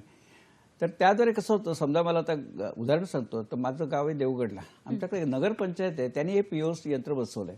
याचं कारण असं की कुठेही लोकांना घरपट्टी भरायची आहे किंवा शेतसारा भरायचा आहे, पण त्यांच्याकडे नोटा नाही आहेत, मग ते नगरपंचायतीमध्ये भरूच शकत नाही. बँकेमध्ये भले 25,000 रुपये खात्यामध्ये शिल्लक आहे, पण ATM मध्ये पैसे नसल्यामुळे ते भरू शकत नाहीत नोटा काढून. मग नगरपंचायतीने यंत्र बसवल्यामुळे काय होतं, आपलं ATM कार्ड घेऊन जायचं, त्या यंत्रामध्ये टाकायचं, 4 आकडी पासवर्ड टाकायचा, रक्कम टाकायची, की नगरपंचायतीला आपण शेतसारा भरला ना POS यंत्राद्वारे. त्या नगरपंचायतीचे CEO मला भेटले होते, ते मला म्हणाले आमचं कर संकलन 18% वाढलं, 18%. याचं कारण असं, लोकांच्या खात्यात पैसे शेतसारा भरायची इच्छा आहे, पण नोटा नसल्यामुळे भरू शकत नाही, POS यंत्राद्वारे भरू शकतात. त्यामुळे हे एक साधन मिळालं की कर संकलन वाढायसाठी. आणि ते POS यंत्र साधं असतं, आपण जसं ATM यंत्र असतं ना तसंच असतं ते. त्याच्यामध्ये कार्ड सरकवायचं, 4 आकडी पासवर्ड टाकायचं आणि 461 रुपये 32 पैसे. आता 32 पैसे भरता येत नाही, त्यामुळे 462 टाईप करायला लागतात, ती गोष्ट वेगळी, पण अशा प्रकारे आपण करू शकतो. आणि आताच ते यंत्र म्हणजे सर्रास सगळ्या दुकानावर, किराणा मालावर दुकानात सगळीकडे उपलब्ध, म्हणजे आपण बघायला मिळतं आपल्याला ते यंत्र. तसं तुम्ही शब्द बरोबर वापरलात, बघायला मिळतं. कारण असं की दुकानामध्ये यंत्र ठेवलेली असतात, पण दुकानदार ते यंत्र कुठे ठेवतो माहिती का, काउंटरवर ठेवत नाही, थोडा खाली ठेवतो, कारण तुम्हाला ते दिसू नये म्हणून. कारण त्याचा इंटरेस्ट असा असतो, तुम्ही जास्तीत जास्त व्यवहार रोखीने करावेत, त्याला ते नको असतं बँकेमध्ये. त्यामुळे आपण सांगायला पाहिजे तुझ्याकडे यंत्र आहे, मी कार्डाने भरणार, किंवा खरेदी करायच्या आधी सांगायचं मी कार्डाने पैसे भरणार आहे, असेल तर ठीक, नाही तर मी खरेदी करत नाही. कारण त्यांचा रस त्याच्यात असतो म्हणून ते कधीच वर ठेवत नाही, बघा कधीच नाही, खालीच असतं ठेवलेलं. अगदी खरं आहे सर. आणि आता जसं कार्ड हा शब्द आहे, तर डेबिट कार्ड, क्रेडिट कार्ड अशी 2 कार्ड आहेत. काय होतं की अजूनही अगदी सामान्य सगळ्या म्हणजे ग्राहकांपर्यंत, प्रेक्षकांपर्यंत, अगदी एक लोकांपर्यंत काय या 2 कार्डामधला फरक असतो. बऱ्याचदा फोन येत असतात लोकांना आणि नाही कळत की तुम्हाला डेबिट कार्ड हवंय का, क्रेडिट कार्ड हवंय का, अशा बँकांचे. तर त्यातला फरक नक्की काय आहे सर? क्रेडिट कार्डाने आपण खरेदी केली ना की आपल्या खात्यामध्ये लगेच पैसे डेबिट होत नाही, 15 दिवसांनी होत असतात. म्हणजे 15 दिवसाच्या उधारीवरती आपण माल खरेदी करत असतो. म्हणजे आपल्या वतीने बँक ते पैसे देत असते आणि नंतर बँकमध्ये आपल्याकडनं 15 दिवसानंतर वसूल करते. डेबिट कार्डाद्वारे आपण ज्यावेळी खरेदी करतो ना, त्यावेळी ऑन दी स्पॉट आपल्या खात्यातनं पैसे वजा होत असतात. हा दोघांमधला फरक आहे. आता आपण ज्याला डेबिट कार्ड म्हणतो ना, त्याला अनेक लोक ATM कार्ड म्हणतात, पण प्रत्यक्षात ते डेबिट कार्ड कम ATM कार्ड असतं. आता बँका ज्यावेळी तुम्ही ATM कार्ड मागता त्यावेळी ते तुम्हाला डेबिट कार्ड कम ATM कार्ड देतात. म्हणजे त्याची 2 कामं होतात. दुकानात गेलात तर त्याद्वारे खरेदी करता येते, एटीएम यंत्रात गेलात तर त्याद्वारे पैसे काढता येतात. म्हणजे दोघांचाही एक वापर वापर होतो. पण लोक बऱ्याचदा एटीएम कार्ड कमी वापरलं जातं, त्याची काय कारणं असू शकतात? कसं असतं, अनेक लोकांना एक अनामिक भीती असते. आता हे कोरोना झाल्यानंतर काय झालं, बँका उघडत नाही, उघडल्या तरी 2 माणसं असतात, मग तिथे बाहेर मोठा क्यू लागलेला असतो. मग त्यावेळी अनेक लोक आता हळूहळू वापरायला विचार करायला लागले आहेत. परत मला एक ग्रस्त भेटले, 60 वर्षाचं वय आहे त्यांचं. ते म्हणाले, आता मला ते बँकेमध्ये गर्दी असते, मला वेळ लागतो, तर मला तुम्ही एटीएमनी पैसे काढायला शिकवा. घराच्या बाजूला एटीएम आहे. म्हटलं घेऊन या एक दिवशी. ते कार्ड घेऊन आले. ते बघितलं, ते कार्ड त्यांचं 12 वर्षापूर्वी संपलेलं होतं, कारण कार्डला एक्सपायरी डेट असते. 12 वर्षापूर्वी ते कार्ड संपलं होतं. म्हटलं, काका आता ह्याच्यातून पैसे येणार नाही, कार्ड रद्द झालं म्हणून. मग त्याने विचारलं, मी तुम्ही का 12 वर्ष वापरलं नाही? तेव्हा नाही, भीती वाटते की समजा कार्ड घातलं आणि सगळी शिल्लक धुवून निघाली तर काय होईल. तर म्हटलं, धुवून कसे निघाल, ते काय लॉन्ड्री नाही आहे ना धुवून निघायला. पण एक अनामिक भीती असते, त्यामुळे लोक ते वापरायच्या फंदात पडत नाही. असं काही असत नाही. आपलं आहे, आपण कार्डावर त्या पासवर्ड कीबोर्डवर केला ना आणि रक्कम टाकली की होत असतं. ही भीती, अनामिक भीती याच्यामुळे आहे सर, की जसं मगाशी तुम्ही सांगितलं की वेंधळेपणा, आणि तुम्ही खूप छान शब्द वापरलेला, गलथानपणा. कारण की छोट्या छोट्या गोष्टी असतात. तुम्ही सांगितलं की कार्डवर हात ठेवणं किंवा आपला नंबर कोणाला, आपले डिटेल्स कोणाला देऊ नये. कारण मगाशी जसं सांगितलं की एटीएम कार्डमध्ये आपण पैसे काढतो, पैसे येत नाहीत, आपल्याला मेसेज आलेला असतो. बऱ्याचदा असे पेपरमधून किंवा असे फ्रॉड आपण ऐकतो आणि लोक घाबरतात त्याचा वापर करायला. तर फक्त आपण थोडी काळजी घेणं खूप महत्वाचं असतं. अगदी सर, मला असं विचारायचं की तुम्ही काळजी घेणंच पुढे थोडा मध्ये इंटरफेअर करतो. प्लीज. अनेक वेळा काय होतं की ज्या गोष्टी घडत असतात ना, आपल्याला त्यातलं महत्व कळत नसतं. आणि हे जे फ्रॉड होतात ना, त्याला टार्गेट असतात ते ज्येष्ठ नागरिक. कारण जे बदमाश लोक काय करतात, बँक सांगते एटीएम केबिनमध्ये एकावेळी एकच माणूस जाणार म्हणून. मग एखादा ज्येष्ठ नागरिक असतो, तो कार्ड चोमतात, त्यांनी चुकून उलटं घातलं तर ते पैसे येत नाही. मग तो बाहेरून कोणीतरी टेळत असतो की ह्यांना गरज आहे. मग तो अगदी सभ्य शब्दात जाऊन विचारतो, काका तुम्हाला मदत करू का म्हणून. ते म्हणतात हो. मग तो माणूस काय करतो, म्हणजे घडलेल्या घटना हे कॉमन आहे, ते नवीन काही नाहीये. तो माणूस काय करतो, काकांच्या हातातलं कार्ड घेतो आणि जसं चोळतो, म्हणतो जरा त्याला ह्युमिडिटी लागली असेल, कचरा असेल म्हणून चोळून सांगतो, काका परत घाला म्हणून. आणि हे करताना त्यांनी आपल्याकडचं कार्ड काकांना दिलेलं असतं आणि काकांचं कार्ड आपण घेतलेलं असतं, काकांच्या लक्षातही येत नाही. आणि मग ह्याचं जे कार्ड असतं ते त्याच्यात बॅलन्स काही असतच नाही. ते सांगतो, काका आता परत टाका हे बघा. मग काका परत कार्ड टाकतात. आता पासवर्ड टाईप करा. मग काका पासवर्ड टाईप करतात. हा बघतो काय 4 आकडे पासवर्ड टाईप केला तो. त्या कार्डाद्वारे पैसे येणारच नसतात, कारण त्या खात्यात त्याच्यावर बॅलन्सच नसतो. पण काकांना ही हातचलाखी करून तो आपलं कार्ड त्यांना देतो, त्यांचं कार्ड आपल्याकडे घेतो. पैसे येत नाही. मग सांगतो, तुम्ही आता असं करा काका, बँकेत जाऊन त्यांना सांगा मॅनेजरला. मग काका जातात. आता ह्याच्याकडे काकांचं कार्ड आहे, पासवर्ड कळला आहे, तो 15,000 काढून बाहेर पडतो. यांना कळत देखील नाही की नकळतपणे तो काय करतो. हे सर्रास होत असतं असं. आणि ज्येष्ठ नागरिक हेच टार्गेट असतात त्यांचे. मग पेपरांमध्ये बातमी येते की असा फ्रॉड झाला म्हणून. हा फ्रॉड नाही, माझा गलथानपणा आहे ना. मी त्याला सांगायला पाहिजे तो बाहेर जा म्हणून. म्हणजे फक्त काळजी घेणं आणि खबरदारी घेणं हे खूप महत्वाचं आहे. आणि बातम्या असतात ते अर्धच सत्य असतात. त्याच्या मागे काय घडलं कुठे बातमी, पत्रकारिता आणि बातमी देणं आणि पत्रकारिता करणं. अगदी खरं. सर, वॉलेट मनी हा अजून एक प्रकार आहे, तर त्याच्याविषयी थोडं सांगा. आणि ही डिजिटलहून काय वेगळी प्रणाली आहे का? डिजिटल प्रणालीच आहे ती. फक्त वॉलेट मनी बद्दल मी बोलत नाही याच्यासाठी की तत्व त्याचं एक पूर्ण वेगळं आहे. आता समजा भीम ॲप आहे, तर भीम ॲपद्वारे काय होतं, मी तुम्हाला 20,000 दिले ना, तर तात्काळ माझ्या खात्यात 20,000 डेबिट होतात, तुमच्या बँक खात्यात 20,000 जमा होतात. पण मी तुम्हाला वॅलेट मनीने पैसे जर दिले ना, तर कसं असतं, वॅलेट मनी ही एक संकल्पना आहे. त्या वॅलेट मनी सेवा देणाऱ्या अनेक कंपन्या आहेत. त्यापैकी कुठची कंपनी, XYZ, आपण नावं घेत नाही, XYZ कंपनी आहे जी वॅलेट मनीची सेवा देते. तर मी एकदाच मी त्यांच्याकडे अकाउंट ओपन करतो, म्हणजे काय, माझं एक वॅलेट क्रिएट करतो. वॅलेट म्हणजे कपाटाचा खण म्हणा. तर त्या खणामध्ये एकदाच मी 2,000, 5,000, 10,000 ठेवतो. आणि नंतर मी रिक्षात बसलो ना, तर एक 40 रुपये रिक्षाचं बिल झालं, तर रिक्षावाल्यांनी पण वॅलेट मनी सर्व्हिस घेतलेली आहे. मग माझ्या वॅलेटमधनं त्याच्या वॅलेटमध्ये मी 40 रुपये ट्रान्सफर करतो. पण ह्यामध्ये होतं कसं, जोपर्यंत 10,000 रुपये मी वापरत नाही तोपर्यंत 10,000 रुपये अडकून पडतात ना, ते वॅलेट मनी पूर्ण वापरलेच पाहिजे. वापरले पाहिजेतच नाही, पण बिनव्याजी त्याच्याकडे पडतात ना. मग मी 10,000 रुपये का अडकवून ठेवू? मी भीमाने 40 रुपये देईन ना त्याला, लगेचच माझ्या खात्यात डेबिट होतील. आणि दुसरी गोष्ट काय होतं, वॅलेट मनीमधनं माझ्या दृष्टीने माझे पैसे अडकून पडतात बिनव्याजी. पण घेणाऱ्याच्या दृष्टीने असं होतं, समजा एखादा रिक्षा ड्रायव्हर आहे, त्याला दिवसामध्ये 40 भाडी मारली आणि 40 लोकांनी त्याला वॅलेट मनीद्वारे पैसे दिले, त्याच्या वॅलेटमध्ये 1,500 रुपये जमा झाले. ते 1,500 वॅलेटमध्ये जमा आहेत, कपाटात जमा आहेत, त्याच्या बँक खात्यात नाही आलेत. मग ते वॅलेटमधनं त्याला ट्रान्सफर करून घ्यायला लागतात बँक खात्यामध्ये आणि त्यावेळी ती कंपनी जी आहे ना ती त्याच्याकडनं 1.5% 2% असं कमिशन घेते. मग त्याचेच श्रमाचे 100 रुपये आहेत ना, मग त्यांनी 2 रुपये का द्यावे त्या वॅलेटमध्ये कंपनीला? म्हणून मी वॅलेटमध्ये बद्दल बोलत नाही, कारण त्याला पर्याय आमच्याकडे आहे भीम. ज्यावेळी भीम नव्हता ना त्यावेळी सर्रास वॅलेट मनी कन्सेप्ट चालत होता. आता गरज नाही आता आपल्याकडे आपला ॲप आहे, आपलं आहे भीम निश्चितपणे भीम आपण ॲप. त्याचा खरंच वापर आहे. करूया ना. त्याच्याविषयी आपण बोलूयाच. एक फोन घेऊया सर. विक्रम आनंद आपल्याशी बोलतायत गुजरातवरून. नमस्कार. बोला विक्रमजी. हा, बोला, तुमचा प्रश्न विचारा. हा, फार मोठ्या प्रमाणामध्ये ऑनलाईन याच्यामध्ये फ्रॉड होतात, पण त्या प्रमाणात गुन्हे उघडकीला येत नाहीत. आणि जोपर्यंत हे गुन्हे सुद्धा उघडकीला जास्तीत जास्त प्रमाणात येणार नाहीत तोपर्यंत ते प्रमाण वाढणार नाही व्यवहारांचं. ठीक आहे. नक्कीच नक्की. हे तुम्ही म्हणताय बरोबर आहे. गुन्हे घडणं आणि गुन्हे उघडकीला येणं त्याच्यातनं शिक्षा होणं हे जे प्रमाण आहे तो काय आपल्या अखत्यारीतला विषय नाहीये, पण सगळ्या क्षेत्रामध्ये हे होत असतं. पण मुळात मी असं म्हणतो ना की गुन्हे घडूनच नाही. महाराष्ट्र पोलिसांतर्फे मी 26 कार्यक्रम केले. पोलीस म्हणतात की गुन्हे घडू नये म्हणून आपण शिक्षण करूया ना. गुन्हे घडल्यावर लोक आमच्याकडे येतातच, त्यातनं पुढे काय होईल निष्पन्न ती पुढची पण गुन्हे घडू नयेत म्हणून आपण प्रयत्न करूया म्हणून 26 कार्यक्रम महाराष्ट्र पोलिसांनी केले होते. हेतू हाच होता की लोकांना आधीच काळजी काय घ्यायची ते सांगावं म्हणून. तेवढी काळजी घेतली ना तर मग हे गुन्हे घडणारच नाहीत कधी खरं म्हटलं तर.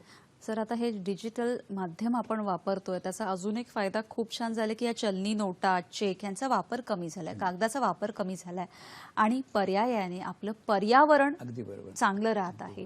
त्याविषयी सांगा. हा पर्यावरणाच्या दृष्टीने खूपच फायदा आहे, कारण चेक बनवण्यासाठी कागद लागतो, नोटा बनवण्यासाठी कागद लागतो. त्यामुळे पर्यावरणाच्या दृष्टीने अतिशय हे चांगलं पाऊल आहे. आणि दुसरं म्हणजे मगाशी आपण बोललो तसं तर विषाणू जे असतात ना, आता भीती असं वाटते. मी बाहेर जेवढी खरेदी करायला जातो ना, समजा मी 380 रुपयाचं सामान घेतलं, 500 रुपयाची नोट दिली, 120 रुपये मला जेवढी परत मिळतात तेवढी धाकधूक असते, ह्याला काही विषाणू लागलेले असतील की नाही. कोरोना म्हणत नाही मी, कुठचेही असतील, पण मनात धाकधूक असते ना. मग आता मी काय करतो, शक्य होतं म्हणून मी 380 रुपये देतो, परत घ्यायची भानगड ठेवत नाही. पण हे का जमतं, माझ्याकडे बँकेतनं कोण ओळखीचा म्हणून तो नोटा देतो, सगळ्यांना ते होत नाही. त्यामुळे हा जी धास्ती आहे ना विषाणूंची ती सुद्धा ह्या प्रकारे टळते. आता नोटाद्वारे विषाणू पसरतात की नाही याबद्दल मी बोलत नाही, कारण गेल्याच आठवड्यामध्ये रिझर्व्ह बँकेने सांगितलं होतं की ही शक्यता नाकारता येत नाही. त्यांनी असं नाही सांगितलं की होतच नाही किंवा होतं म्हणून सांगितलं नाही, शक्यता नाकारता येत नाही. म्हणजे एखाद्या वेळी विषाणू पसरतील, एखाद्या वेळी नाही पसरणार. मग रामदास स्वामींचं जे आहे ना, सावध सुखी, मग आम्ही सावध राहू ना. आधी कशासाठी करायचं, डिजिटलनी करावं ना. अगदी खरं आहे. आणि सर, आत्ताची ही जी सिच्युएशन आहे किंवा आत्ताच्या ह्याच्या परिस्थितीमध्ये जसं आपण म्हणतो की लॉकडाऊन झालं, अनलॉक झालं, आता हे सगळं सुरू झालं आणि कोरोनासारखा ह्या अजूनही पूर्ण संकट हे टळलेलं नाहीये.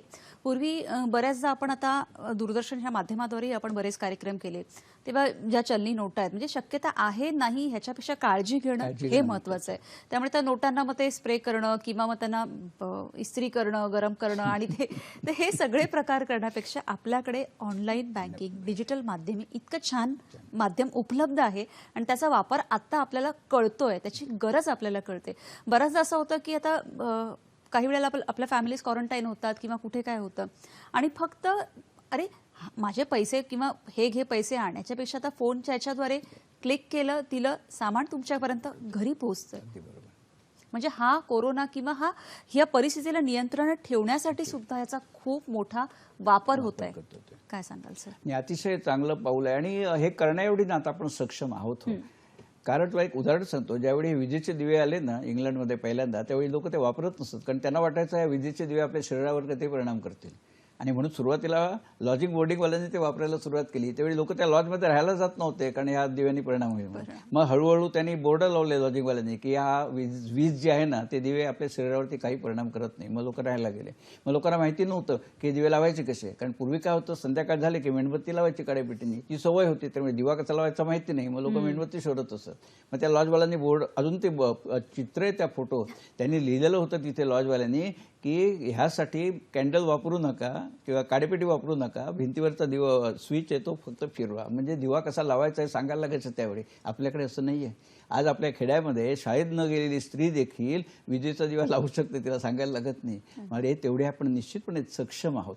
आज कसं होतं की जी 4थी 5वी झालेली मंडळी असतात ना, रिक्षा ड्रायव्हर्स वगैरे, ह्या गोष्टी करतात ते हो, कारण तेवढी निश्चितपणे आपली बुद्धी आहे. फक्त काय होतं की त्यांना ते प्रवृत्त करणं हे थोडंसं काम असतं आणि ते हळूहळू असं लोक शिक्षणाच्या माध्यमातून होतं, असे कार्यक्रम होत असतात. टीव्हीवर आता हा कार्यक्रम आपले लाखो लोक बघतायत ना, मग त्यांना कळतं ना एटीएम मधनं पैसे काढणं काय, ती काय लॉन्ड्री नाही येते बॅलन्स धुवून निघाला. तुम्ही 5,000 फक्त खबरदारी, जसं तुम्ही सांगितले की खबरदारी घेणं हे खूप महत्वाचं आहे. आणि जसं आता आपण सांगितलं की आता आपल्याला ह्या पुढच्या काळातही सोशल डिस्टन्सिंग पाळणं आणि हे सगळे नियम पाळणं खूप महत्वाचं आहे. त्याच्यामुळे आता व्यक्ती आणि व्यक्ती दुकानदार यांच्यासाठी सुद्धा हे माध्यम खूप सोपं झालेलं आहे. सर काय सांगाल? अगदी बरोबर आहे, कारण हे सगळे आता लॉकडाऊन जरी संपला तरी प्रदीर्घ काळापर्यंत आपल्याला पाळत राहायलाच लागणार आहे. जसं आता आपण कोणाशी हात मिळवत नाही, नमस्कार करतो, मग मी आलो त्यावेळी अनेक मंडळी भेटली, ते आता आपल्याला हळूहळू अंगवळणी पडतं. तसं ह्यावर सुद्धा अंगवळणी पडण्याची आवश्यकता आहे आणि ते करणं आवश्यक आहे आपल्या प्रकृतीच्या दृष्टीने सुद्धा. आणि काही अजिबात करणं कठीण नाहीये, ते कोणी व्यक्ती करू शकतो. फक्त जे एक अनामिक भीती असते ना, ती हळूहळू दूर घालवणे प्रत्येकाचं काम आहे. कारण कसं आहे, आता आपण कार्यक्रम करतो, सगळ्यांपर्यंत आपण नाही पोहोचत. प्रत्येकाने एकाने दुसऱ्याला, जसं आता हल्ली नातवंड आजी आजोबांना शिकवतात ते कसं करायचं, ते मुलांना वेळ असत नाही पण नातवंडांना वेळ असतो आणि त्यांनाही मजा वाटते आजी आजोबाला मी शिकवलं म्हणून. ते सांगतात मोबाईल कसा वापरायचा, एक नातवंडांना सांगितलं की ती करतात बरोबर. अगदी सगळं म्हणजे आपल्याकडे जे ज्ञान आहे ते दुसऱ्यांपर्यंत पोहोचवणं हे खूप महत्वाचं आहे. आणि आजचा हा जो विषय आहे की कारण पैसा प्रत्येकाच्याच घामाचा कष्टाचा हा जो पैसा असतो आणि तो सुरक्षित राहावा हे प्रत्येकालाच वाटत असतं.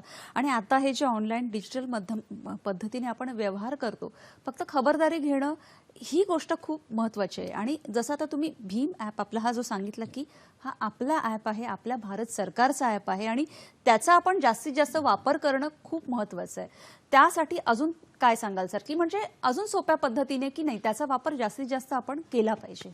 मगाशी सांगितलं आपली जी मुख्य गरज असते ना की सगळी बिलं भरायची, वाण्याचं बिल असेल, कपडे दुकानचं बिल, ही सगळी आपण भरू शकतो. POS यंत्राने भरू शकतो, भीमाद्वारे बनवू शकतो, गॅस वीजची तर त्यांच्या साईटला जाऊन भरू शकतो.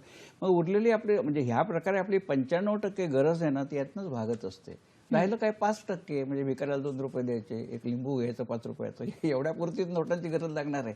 त्यामुळे हे करणं आवश्यक आहे. आणि दुसरी गोष्ट मी म्हटलं म्हणजे 5, 10, 25 बँकात अकाउंट असतील, पण मी ऑनलाईनचे व्यवहार करतो एकाच बँकेमधनं करतो ना. मग ज्या बँकेतनं मी व्यवहार करतो, एक छोटी गोष्ट आहे, त्या बँकेमध्ये मी कमीत कमी रक्कम ठेवावी ना. म्हणजे समजा फ्रॉड झाला, काय हॅकिंग झालं तर एक 10,000 रुपये ठेवले ना तर त्यापेक्षा तर जास्त जाऊ शकत नाहीत ना. मग ज्या अकाउंटमधनं मी व्यवहार करतो त्या अकाउंटमध्ये कमीत कमी पैसे ठेवायचे. ते संपलं की दुसऱ्या बँकेत परत ट्रान्सफर करा ना, चेक टाकून. साधी गोष्ट आहे. त्यामुळे हॅकिंग कशावरती होईल, पैसे कोण म्हणजे चोरून नेईल. बँकेत असतील तेवढे, मग लाख रुपये बँकेत मी बॅलन्स ठेवायचा नाही, 10,000 रुपयेच ठेवायचा, गेले तर 10,000 जातील फक्त. आणि बऱ्याच वेळेला अजून एक मुद्दा होतो की मगाशी तुम्ही जसं सांगितलं की आपल्या स्वतःच्या मोबाईलवरून आपण हे व्यवहार करत असतो किंवा बिलं भरणं, जिथे इंटरनेट आपल्याला फुकट मिळतं त्या ठिकाणी हे करू नये. पण बऱ्याचदा असं होतं की ऑफिसमध्ये आपण हे करतो, तर ते योग्य आहे का? पहिली गोष्ट, ऑफिसमध्ये भले त्यांनी दिलं, ऑफिस कुठचंही ऑफिस तुम्हाला असे व्यवहार करायला परवानगी देणार नाही, की त्यांनी व्हॅलिडेशन्स लावलेली असतात. जर उद्या तुम्ही आता क्रिकेटची मॅच बघायला लागलीत ना तर ऑफिसच्या पीसीवरती त्यांच्या हातातली यंत्रणा आहे ना ते सगळ्यात तुम्हाला करून देणार नाहीत ना. तुम्हाला अनेक वेळा विशिष्ट साईट त्यांनी बॅन केलेले असतात, त्यामुळे ते व्यवहार नाही करू देणार ऑफिसमधून तुम्ही. सुरक्षित ठीक आहे कारण ऑफिसच्या स्टाफ पुरतं ते आहे, पण तिथे प्रोटोकॉल्स आहेत ना नोकरीचे. तुमची घरची कामं तुम्ही ऑफिसच्या माध्यमातून नाही करू शकत, ते परवानगी देणार नाहीत. म्हणजे फक्त की ते ॲप सुरक्षित पद्धतीने आपण आपल्या घरी आपल्या घरून वापरणं, मोबाईल डेटावरून वापरा, खूप सोपं किंवा घरचं वायफाय असेल तर. अगदी खरं आहे. खरं तर आजचा हा जो कार्यक्रम आहे, हा ऑनलाईन साक्षरता हा जो कार्यक्रम आहे, म्हणजे आपण म्हणतो की डिजिटल व्यवहार करणं, प्रगती करणं, हे सगळं बरोबर आहे. फक्त आपण काळजी घेणं, खबरदारी घेणं हे महत्त्वाचं आहे. आजचा कार्यक्रम तुम्हाला कसा वाटला आम्हाला नक्की कळवा. तुमची काय मतं आहेत तीही आमच्यापर्यंत पोहोचवा. माध्यमं काय आहेत हे तर तुम्हाला माहितीच आहे. तुम्ही तुमची मतं आमच्यापर्यंत आपल्या फेसबुक माध्यमाद्वारे पोहोचवू शकता. आपला फेसबुक ID आहे www.facebook.com/सखी-सह्याद्री. जीमेलद्वारे तुम्ही तुमच्या प्रतिक्रिया, तुमचे प्रश्न आमच्यापर्यंत पोहोचवू शकता. जीमेल ID आहे hellosahyadri20@gmail.com. यूट्यूबवर तुम्ही हा कार्यक्रम आणि असे आपले सगळे सह्याद्रीचे कार्यक्रम बघू शकता. ट्विटर ID सुद्धा आहे. सर, खूप छान पद्धतीने तुम्ही आम्हाला सांगितलं की कशा पद्धतीने फक्त डोळे उघडे ठेवून ह्याचा वापर करा ह्या डिजिटल माध्यमाचा. जाता जाता आपल्या सगळ्या प्रेक्षकांना तुम्हाला काय संदेश द्यावासा वाटतो? केल्याने होतं आहे रे, आधी केल्याची पाहिजे. त्यामुळे सुरुवात प्रत्येकाने करणं आवश्यक आहे. आणि काही अडचण येणार नाही, कारण हे सगळी आहेत ना सॉफ्टवेअर युजर फ्रेंडली असतात. तुम्हाला जे प्रश्न विचारतात ना ते सगळ्याचे उत्तर आपल्याला माहिती असतात. त्यातही करून तुम्हाला काही मदत पाहिजे असेल, दूरदर्शनकडून माझा नंबर द्या, मी केव्हाही सगळ्यांसाठी उपलब्ध असतो. कधीही मला तुम्ही फोन करू शकता. फक्त योग्य पद्धतीने आणि सुरक्षित खबरदारी घेऊन ह्या ॲपचा तुम्ही वापर करा. सर, तुम्ही ते आलात आणि ही छान माहिती अगदी सोप्या सोप्या भाषेमध्ये आम्हाला दिली त्याबद्दल खरंच खूप खूप धन्यवाद. मला दूरदर्शनचे आभार. आपण परत भेटूया पुढील भागात. तोपर्यंत नमस्कार.